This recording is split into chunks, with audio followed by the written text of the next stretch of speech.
ำหรับคลิปนี้แมนลักกี้จะมาสอนวิธีเปลี่ยนภาษาใน VX Test แล้วก็เปลี่ยนสีใน VX Test ภายใน1 นาทีนะทุกคนเนาะเดี๋ยวเข้าไปเบิ่งน้ำกันเลย หลังจากที่เข้ามาในระบบไปแล้วให้สังเกตเบิ่ง3 ขีดด้านเทิงเลยเนาะเข้าไปปุ๊บจะมีตั้งค่าอยู่ทางมุมเนาะตั้งค่าทางมุมนี้เลยเนาะเราสามารถกดเข้าไปได้เลยกดเข้าไปปุ๊บเนาะจะมีคำว่าเป็นภาษาไทยเนาะสามารถกดเข้าไปได้เลยกดเข้าไปปุ๊บเนาะจะมีภาษาอังกฤษหรือว่าจีนนี่อย่างหลายๆเนาะรวมทั้งหมดเป็น6 ภาษานะทุกคนเนาะสามารถเปลี่ยนได้6 ภาษาเลยสำหรับตัวลักกี้เองเนาะลักกี้จะใช้เพียงแต่อังกฤษกับไทยเท่านั้นเนาะหรือว่าภาษาไทยเท่านั้นเนาะแค่นี้ก็สามารถเปลี่ยนภาษาใน VX Test ได้แล้วเนาะ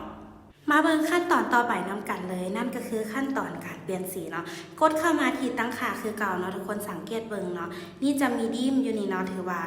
ตัวนี้จะเป็นอยากออกสีทะเลเนาะทุกคนเนาะจะมีอยู่ที่3 สีเนาะจะมีดิมแล้วก็สีดาร์กหรือว่าดำเนาะทุกคนเนาะจะประมาณนี้เนาะตัวสุดท้ายแมนไลท์เนาะหรือว่าสีขาวนั่นเองเนาะแค่นี้ก็สามารถเปลี่ยนสีใน VX Test ได้แล้วเนาะเอาแต่ตามทุกคนที่สะดวกหรือมากเลยเนาะสำหรับลักกี้แล้วลักกี้มักดิมหลายกว่าเนาะสำหรับคลิปนี้ก็จะมีประมาณนี้เนาะให้ทุกคนกดไลค์กดติดตามลักกี้ไว้ได้เลย